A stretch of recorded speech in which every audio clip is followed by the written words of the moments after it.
Class में आप लोगों का हार्दिक स्वागत करता हूं और ऑनलाइन जुड़ करके अपने ज्ञानार्जन के कार्य को अनवरत बनाए रखने के लिए आप लोगों को बहुत बहुत धन्यवाद देता हूं। आइए हम लोग आज माता सरस्वती जी के चरणों में प्रणाम करते हुए अपने इस अध्ययन के कार्य को आगे बढ़ाते हैं और हम अपेक्षा करते हैं कि माँ हमें वो आशीर्वाद दें जिस आशीर्वाद के जरिए हम अपने अध्ययन कार्य को बहुत बेहतरी के साथ पूरा कर सकें। जैनेन्द्र कुमार जी ने क्लास 12th वाले बच्चों के लिए एक अध्याय लिखा है बाजार दर्शन। उस बाजार दर्शन का 2 भाग आप लोगों ने इसके पहले पढ़ लिया है। तीसरा भाग, वीडियो का तीसरा भाग आप लोगों के लिए आज मैं लेकर के उपस्थित हुआ हूँ। अध्याय निबंध शैली में लिखा गया है जिसकी चर्चा हम लोग कर चुके हैं। बाजार दर्शन नाम से अध्याय है, जैनेन्द्र कुमार जी ने इसको लिखा हुआ है। आप ये जो ऊपर का आधा टुकड़ा है इसको आपने पढ़ लिया था और ये जो दूसरा पैराग्राफ जहाँ से शुरू हो रहा है स्क्रीन पे, यहीं से हम लोगों को अध्ययन करना था। एक बार चूरन वाले भगत जी बाजार चौक में दिख गए। फिर क्या हुआ? मुझे देखते ही उन्होंने जय जय राम किया। दुआ सलामी की जाती है। ये हमारे भारत की प्रथा है कि यदि हम किसी व्यक्ति से मिलते हैं तो प्रणाम, आशीर्वाद इत्यादि प्रक्रिया की जाती है। तो कुछ लोग जय जय राम बोलते हैं कि इसी बहाने सामने वाले से भेंट हुई तो हम लोग जय राम जी की, जय जय राम इत्यादि शब्द बोल करके एक बार ईश्वर का नाम भी मुख से निकलेगा और अपना प्रेम भी अगले सामने वाले व्यक्ति के लिए दिखा पाएंगे। मैंने भी जय जय राम कहा।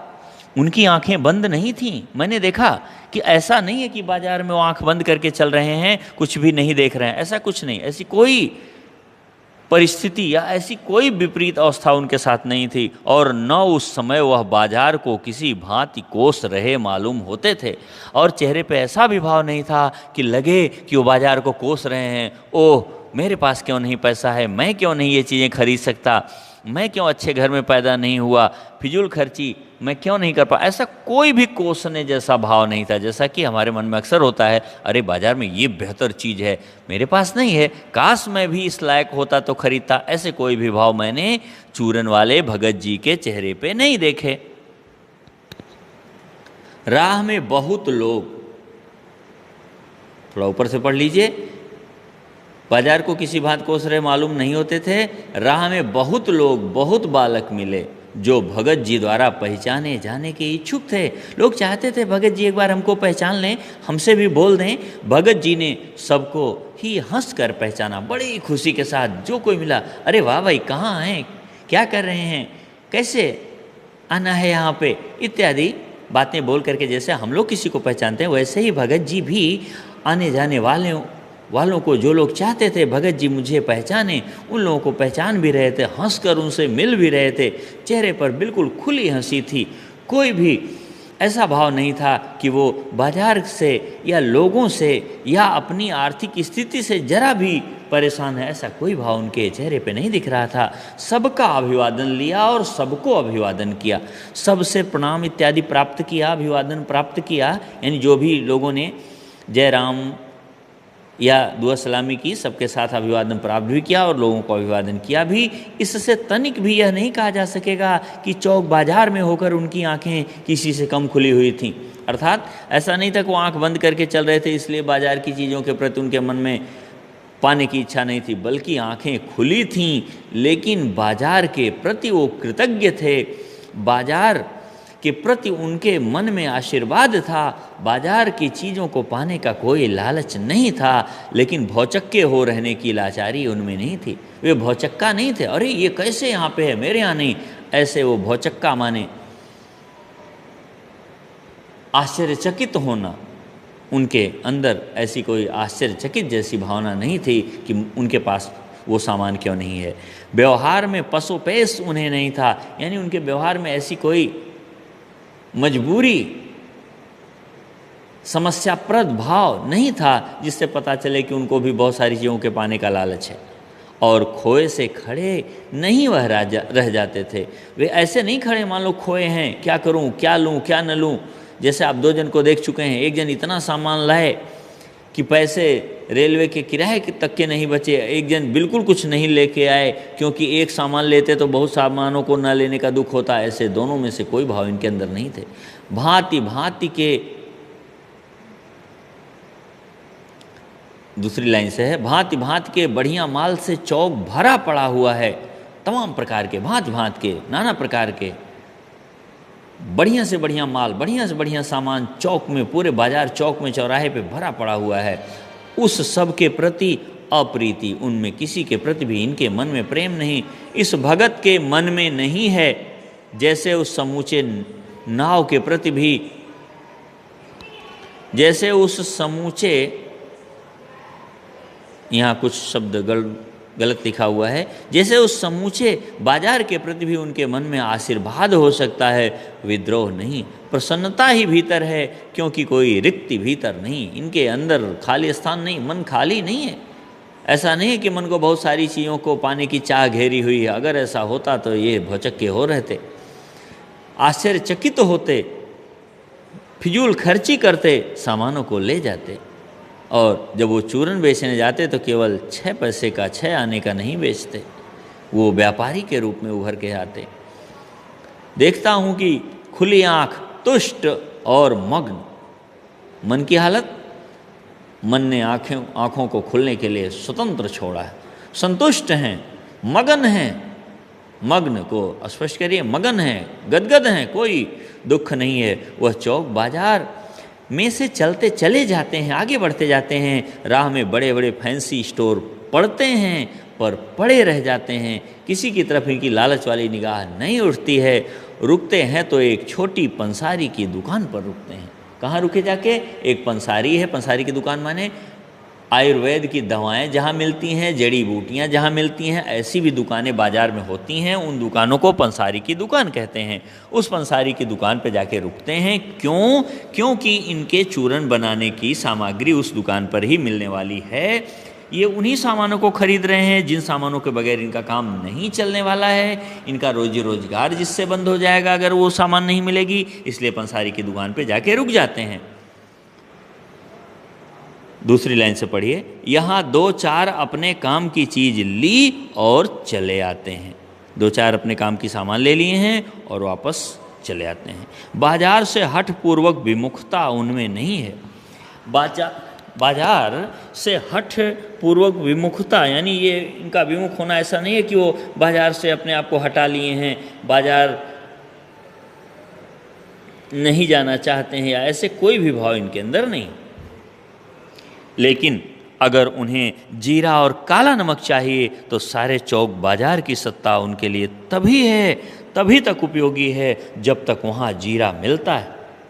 अगर जीरा और काला नमक वहाँ नहीं मिलता होता तो बाजार में वो प्रवेश भी नहीं करते, या प्रवेश करने का कोई कारण नहीं रह जाता। ज़रूरत भर जीरा वहाँ से लिया और सारा चौक उनके लिए आसानी से नहीं बराबर हो जाता। वह जानते हैं कि जो उन्हें चाहिए वह है जीरा नमक, यानी उनके लिए बाकी बाजार के प्रति कोई मोह नहीं, कोई क्षोभ नहीं, कोई दुख नहीं, और वे अपनी सामान लेकर के वहाँ से चलते बनते हैं। बस इस निश्चित, थोड़ा हट के पढ़ना होगा, जो उन्हें चाहिए वह है जीरा नमक। बस इस निश्चित प्रतीति के बल पर से सब चांदनी दाएं बाएं भूखी की भूखी फैली रह जाती। प्रतीति क्या है? एहसास क्या है? इनको जानकारी क्या है कि मुझे केवल जीरा नमक चाहिए। उसके बाद जो भी चांदनी बिछी पड़ी है, जितनी भी बेहतर से बेहतर उन्नत उम्दा वस्तुएं पड़ी हुई हैं, सुख साधन को दिखाने वाली वस्तुएं पड़ी हुई हैं, वस्त्र पड़े हुए हैं, सुख साधन की सामग्रियां पड़ी हुई हैं, सब पड़ी की पड़ी रह जाती हैं, कोई मतलब नहीं इनसे।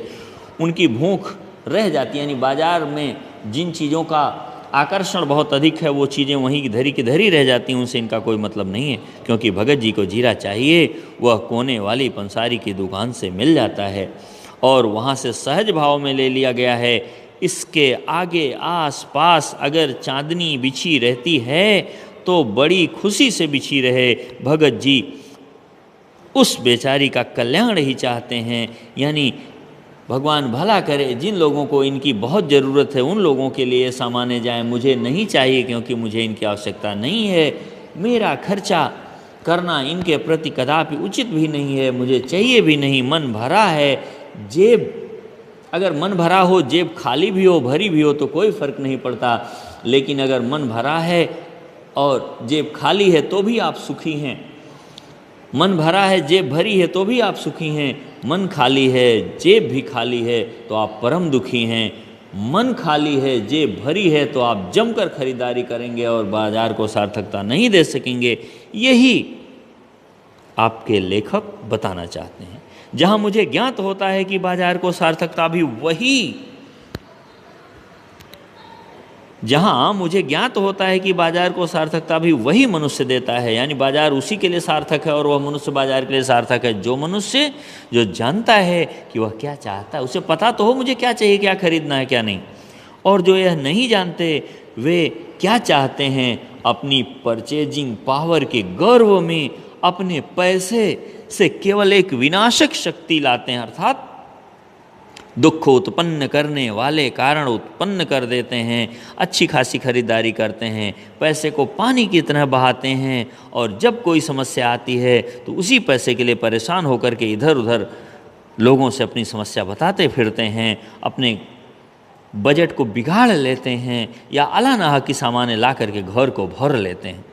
शैतानी शक्ति, राक्षसी शक्ति जिसको कह सकते हैं, व्यंग्य की शक्ति ही बाजार को देते हैं, यानी बाजार को व्यंग्य की शक्ति देते हैं। बाजार व्यंग्य करता है कि तुम्हें ज़रूरत नहीं थी तो खरीद लिए और अब फिजूल खर्ची का परिणाम भुगतो। ऐसी व्यंग्य शक्ति हो जाती है बाजार की। और बाजार अपना भाव भी बढ़ा लेता है, आपको कोई वस्तु उचित रेट पे भी नहीं मिल पाती है जब आप बहुत अधिक खरीदारी करने की कोशिश करते हैं। तो ना तो वे बाजार से लाभ उठा सकते हैं, ना उस बाजार को सच्चा लाभ दे सकते हैं। बाजार से उनको लाभ भी नहीं मिलता, बाजार उनके लिए कोई भी सुविधा, बस यही है बाजार ने अपनी सुविधा के हिसाब से खूब उनसे लाभ ले लिया, यही हो सकता है। बाजार उनके लिए सार्थक नहीं हो सकता है।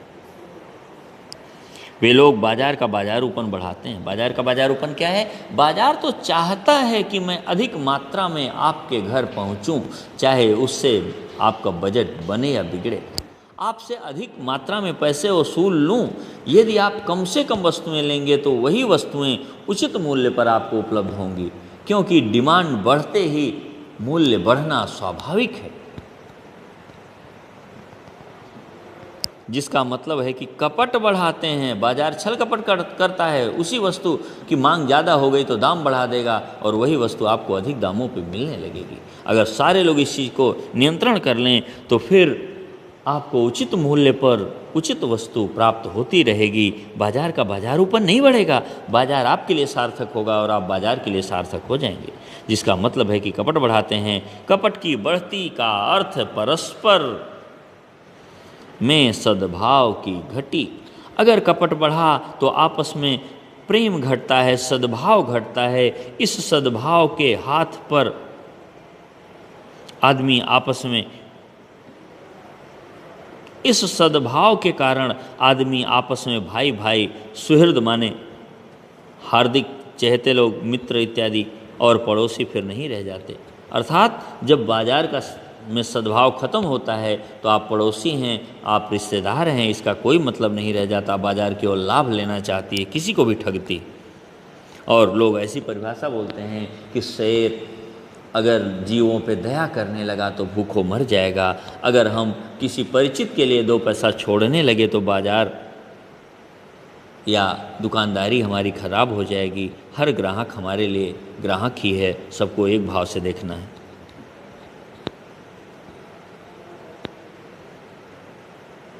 और आपस में खरीदार और दुकानदार ग्राहक और बेचक की तरह व्यवहार करते हैं।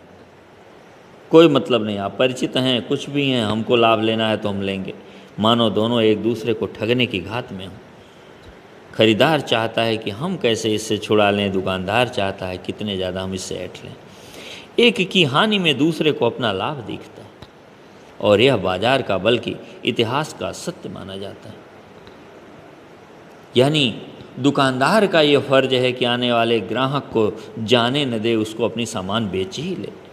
ग्राहक ये सोच के बैठता है कि मैं अपने मतलब की चीज़ मिलने पर ही लूँगा, थोड़ा सा भी समझौता करके सामान को नहीं लूँगा।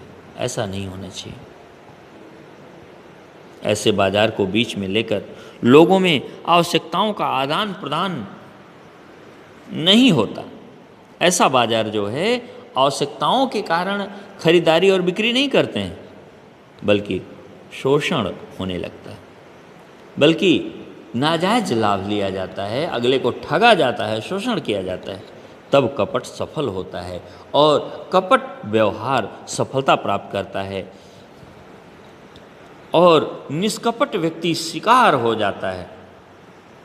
जैसे कोई व्यक्ति फेरी लगाने वाले से वस्त्र ले रहा है, एक व्यक्ति बार्गेनिंग करना खूब जानता है, तो वो 400 की सामान को बार्गेनिंग करता हुआ 150 पे लाके खरीद लेगा। वहीं पड़ोसी उसका बार्गेनिंग बेचारा नहीं करना जान रहा है और उसने उसी की तर्ज पे इससे भी दाम बढ़ा के बोल दिए 400 की सामान को, ये बेचारे ने 300 में खरीद लिया।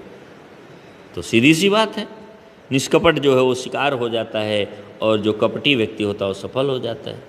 यही नहीं चाहिए। ऐसे बाजार मानवता के लिए विडंबना है, यानी गलत हैं, कदापि उचित नहीं है। और जो ऐसे बाजार का पोषण करता है, जो ऐसे बाजार को सार्थक नहीं कहा जा सकता, जो ऐसे बाजार की तरफदारी करता है, खरीदारी में विश्वास रखता है, परचेजिंग पावर दिखाता है, जो उसका शास्त्र बना हुआ है वह अर्थशास्त्र सरासर औंधा है।